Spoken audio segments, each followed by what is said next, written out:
Doll Princess and welcome back to my channel. So today's video is going to be part 2 of Let's Read Goosebumps Most Wanted Zombie Halloween by R.L. Stine.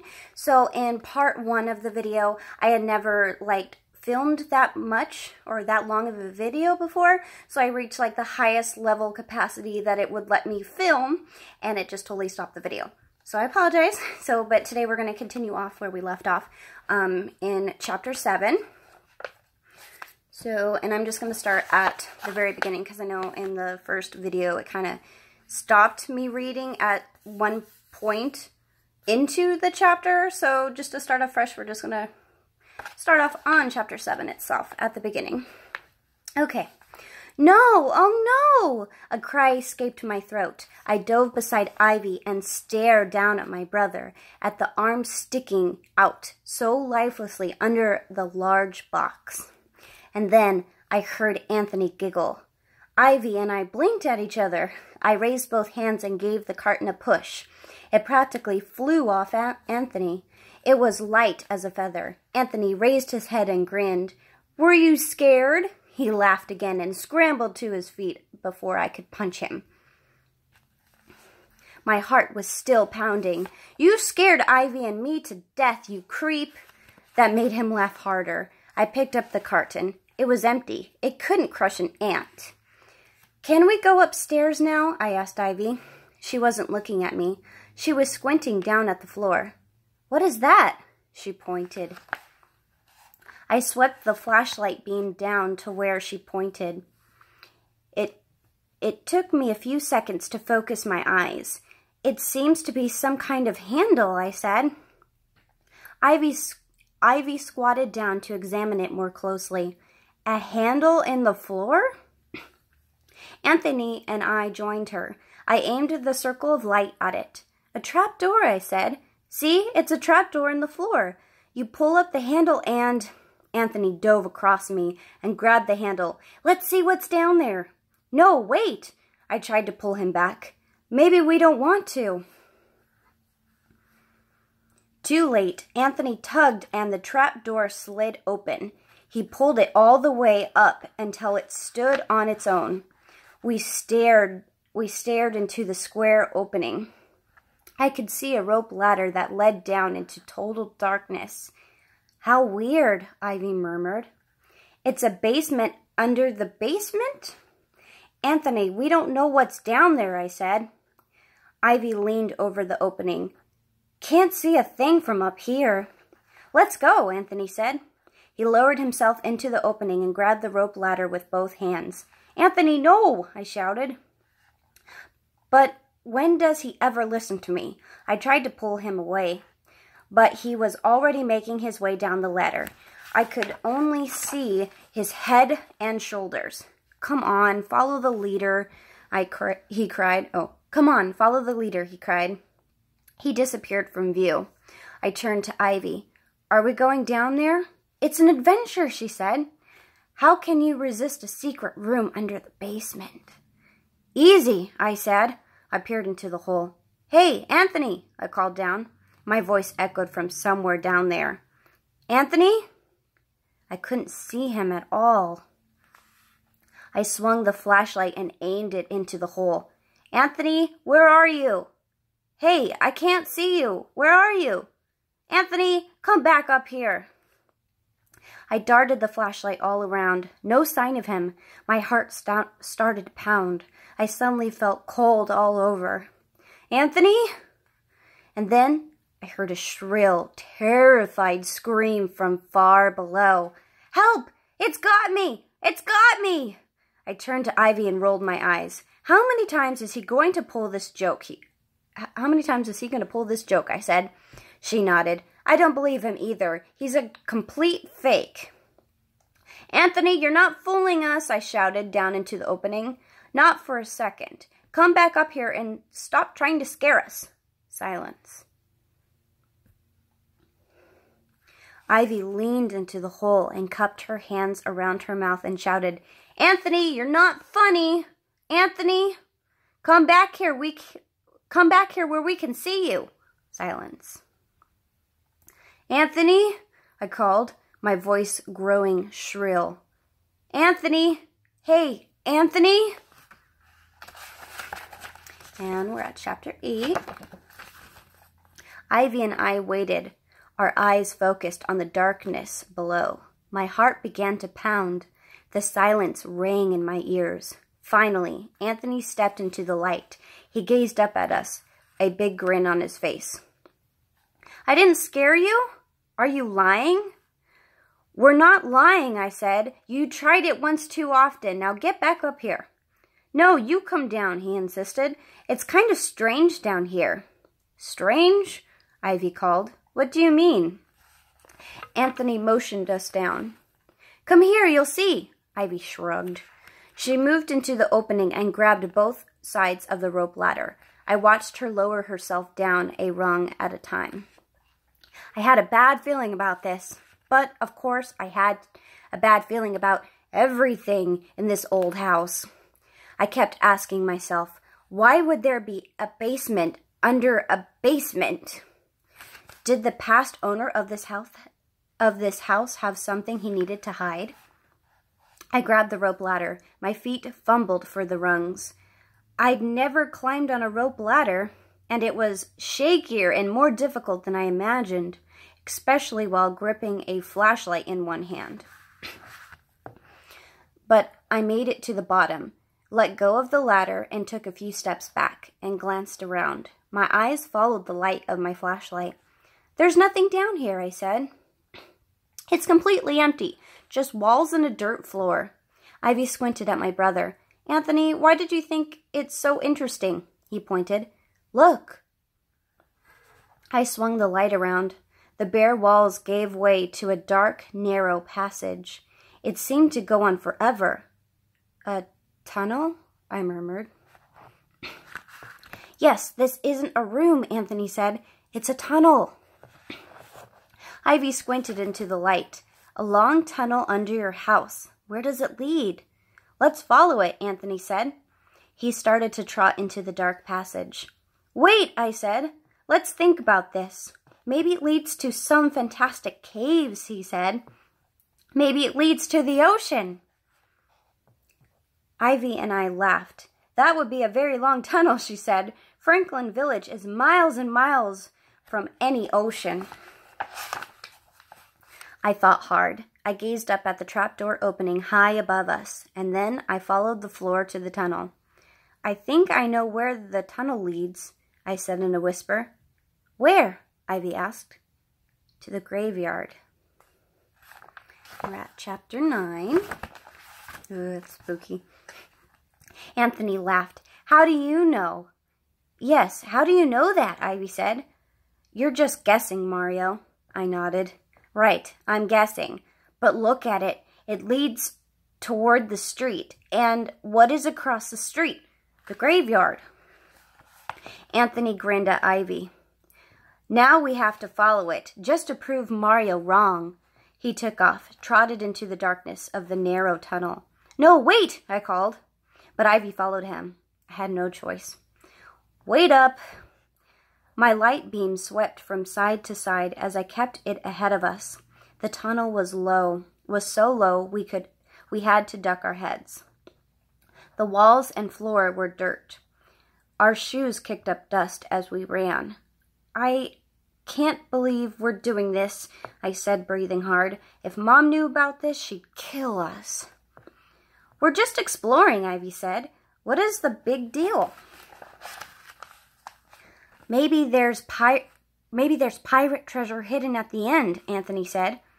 We're under the street now, I said. I just know it. I wiped sweat off my forehead with the back of my hand. The deeper we moved into the tunnel, the warmer the air became.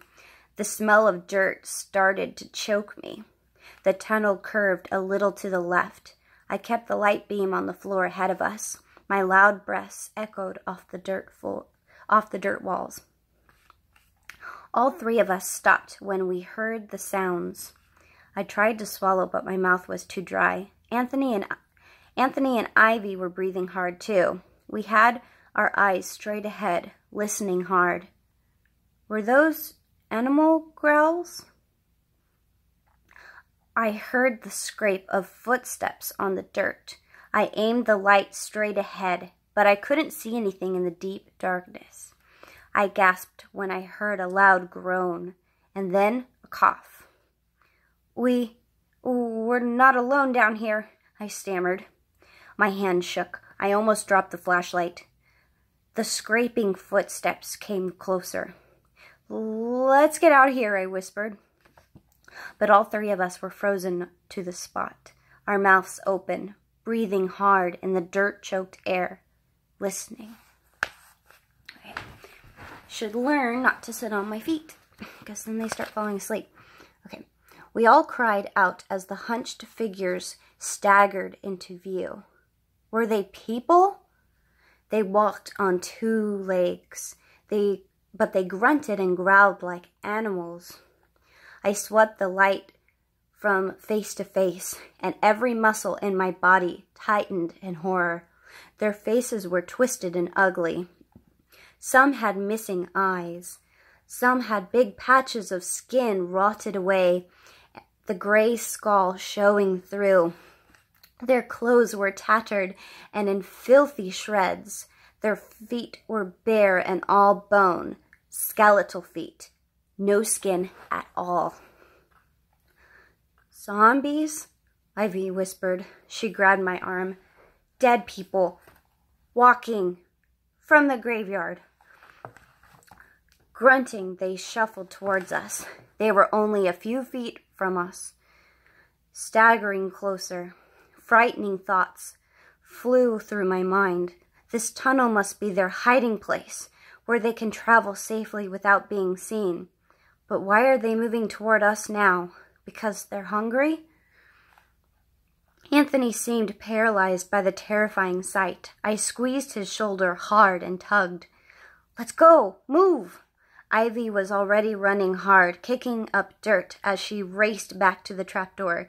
Anthony and I ran side by side, leaning forward as we moved, as if that would help us get there sooner.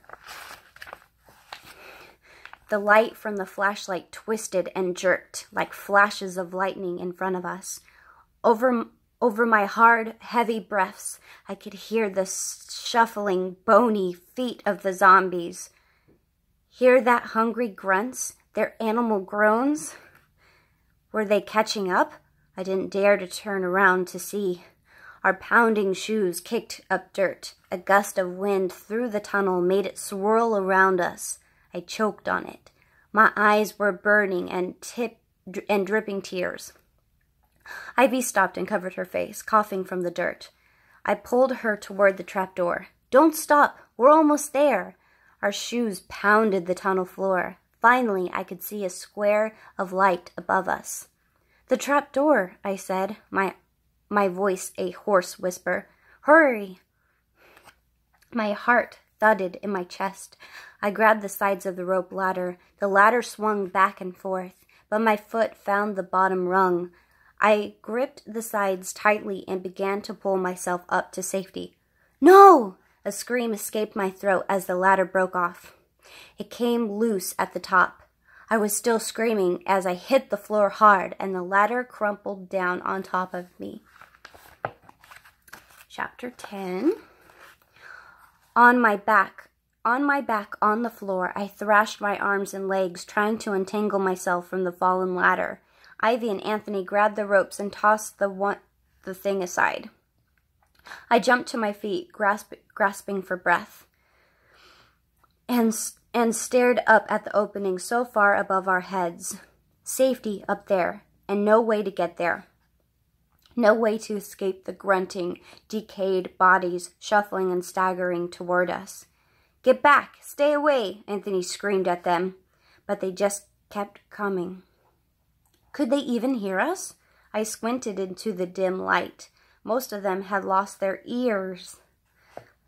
They'd lost whole patches of skin on their heads, cheeks missing, gray bone poking out from stretched green skin. They grinned as they marched forward, toothless, lipless grins. The rancid odor of their decaying bodies poured over us. I gagged, struggling not to vomit. What do we do?" Ivy asked in a tiny, trembling voice. I gazed up at the trapdoor. It seemed a mile above our heads. We had nowhere to run.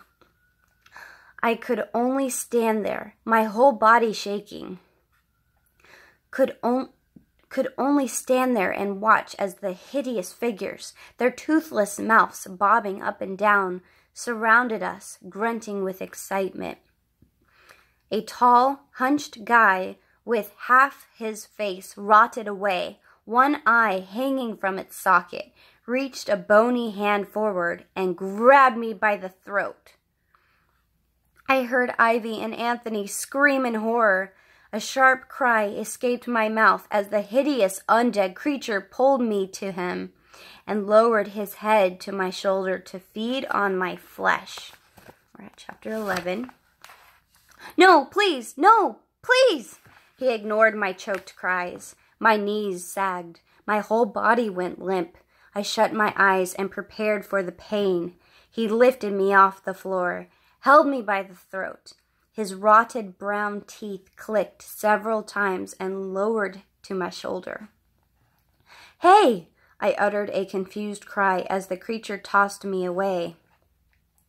He heaved me to the tunnel wall. My back slid down the dirt wall until I was sitting on the floor. Dazed and terrified, I gazed up at the tall, undead creature. He had turned away from me. He doesn't want to feed on me? What does he want to do? Ivy and Anthony pressed their backs against the wall. Ivy covered her face with her hands. Anthony stood frozen, his eyes bulging, his shoulders trembling. The tall zombie bent over with a groan. His bony hands scrambled on the floor. They gasped. They grasped the fallen rope ladder. He wants to climb out of the tunnel, I realized.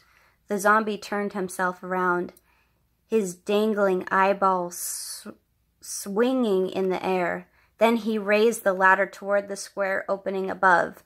Two other zombies, their faces green with mold, their clothes in worm-eaten tatters, moved to help him. In the dim light, I saw 3 or 4 more undead creatures. They were hanging back in the shadows, grunting softly as they watched. The tall zombie climbed on another zombie's back. He stretched his arms to hang the ladder back up. It took a long time because his hands fumbled and shook, and he kept dropping it back to the floor. As I watched helplessly, my mind whirled with frightening thoughts. This tunnel stretched from their graves. The zombies used the tunnel to be safe from humans who would hunt them down. But now they were climbing into the world of the living. I watched helplessly as the creature hung the ladder back in place, and the zombies were climbing up to my basement, into my house. Okay, I even got goosebumps right now, but I love scary things like this, so I don't know if you guys got goosebumps, but, hence, goosebumps. He's a really great author. Okay, back to the story. And that's when I heard a sound that sent a shock of fear down my body. My mother's voice. My mother calling from the hall upstairs. "Mario, Anthony, where are you? Are you in the basement?" Panic made my throat tighten until I choked. "The zombies will see her. Will the zombies eat her first?" "Mom!" I screamed. "Get out of the house! Run! Get out of the house! Now!" And chapter 12. I had to do something. The first zombie was nearly to the top of the ladder, about to climb into my basement. "Mom!" I screamed. "Can you hear me? Run! Get out of the house!" "Mario, is that you?" She called from upstairs. "What are you saying? I can't hear you." I pushed myself off the wall. I knew I had to act. I couldn't let these deadly creatures devour my mother. I took a deep breath and leaped at the zombie on the ladder. I grabbed him around the waist and heaved him to the floor. He groaned and collapsed against the wall. I could hear his bones cracking. His dangling eyeballs swung in front of his head. My fear gave me strength I didn't know I had. With a loud cry, I hoisted up another zombie and threw him into the tunnel. He crashed into the wall, and his head split open. I swung around to face the rest of the zombies. They stepped back, chattering, preparing another attack. I didn't give them the chance. I grabbed the sides of the rope ladder and pulled myself up to the basement. Anthony came climbing right behind me. When we were both safely in the basement, we slammed the trap door shut behind us. Over the panting breaths and the drum beats of my heart, I could still hear the chattering of the ugly creatures down below. I spun away from them and ran up the basement steps, taking them 2 at a time. "Mom!" I gasped, racing down the hall to the kitchen. "Mom! Zombies! Under the house! There are zombies under the house!" She turned slowly from the kitchen sink. "I know," she said. Okay. That was a very short chapter. But now we're on chapter 13. Spooky number. Huh? I leaned on the counter, struggling to catch my breath. Anthony dropped onto a tall kitchen stool. I could see he was still shaking in fear. You know about the zombies?" I stammered. Mom squeezed the water out of the sponge and tossed it in the sink. She is dark, like Anthony and me, with wavy black hair and olive eyes. Mom is short and very thin. I'm 12, and I'm almost as tall as she is. She used to be the cheerful one in the family, but since Dad went away to the war, she doesn't smile as much as she used to. I guess working 2 jobs makes her too tired to be her old enthusiastic self. She sighed. I heard the stories about this house, but they sounded so crazy. Huh? What do you mean? I asked. The real estate agent warned me, Mom said. She said 324 North Ardmore was a house of the dead. Who could believe that? Besides, I had no choice. It was all I could afford. I wiped sweat off my forehead with the back of my hand. You mean you knew when we bought this house? Mom bit her bottom lip. Her hands were trembling. Where did you see them? Are they locked up? I'll show you, I said. I turned to my brother. Do you want to stay up here? He shook his head. No, I'll come too. They're in the basement. Oh, they're in the basement? Mom asked. They're under the basement, I said. I led the way. Our shoes clunked loudly on the wooden basement steps. I led Mom to the trapdoor in the floor. It was silent in the basement and silent down below. Mom's hands were squeezed into tight fists. She bent down and lifted the trapdoor. We all screamed as a creature roared up from below. Ivy! Ivy? But her eyes were blank. Her green sweater was in shreds. Her hair fell in wet tangles. And her nose, her cute, pointed elf nose, it was gone. Just a hole in her face. Why did they forget her? That's horrible. Okay, anyway. She gaped at me with those dead eyes. Mario, she groaned. Ivy, oh no, I wailed. We forgot you. We forgot you. We left you down there. Wait, oh, what did they do to you? She growled at me, an animal growl from deep in her throat. I'll get you, Mario. You'll never escape me. Never. That's what I was just thinking. Like, why did they forget her down there? That's messed up. Creepy. Okay, and now, part 2, today. So I believe this is where Kenzie Manzaniti is going to tell the story. We'll have to figure out what happens to Mario and Anthony. And poor Ivy is now a zombie. Okay, so part 2 today. Chapter 14. The buildings were dark. The long, narrow street was empty. The wind whistled through the town, one shrill, steady note that hurt my ears. In the distance, I saw a black cat scuttle across the street. It vanished into an alley behind a darkened store. A trash can rolled on its side, pushed by the streaming wind. I stepped off the curb. My eyes darted from side to side. I knew the emptiness wasn't real. I knew the silence wouldn't last. I was being watched. I walked slowly down the middle of the street. I glanced into parked cars. I kept turning my head and looking behind me. I could feel the tension in my chest, feel it in my tightened fists. The rushing wind blew dead leaves at my feet. I jumped over them. I kept my eyes ahead of me. Another trash can rolled silently down the empty sidewalk. I crossed into the next block. Dark stores stretched on both sides. I stared into the narrow spaces between the buildings, watching, waiting, alert, ready. At least, I thought, I was ready. But when the creature attacked, I cried out in surprise. He was twice my size, hulking and huge, with a shadow that covered me in heavy darkness. His eyes bulged like glassy billiard balls. His chin had been torn away. Only his long top teeth remained, poking down over a lipless gap of a mouth.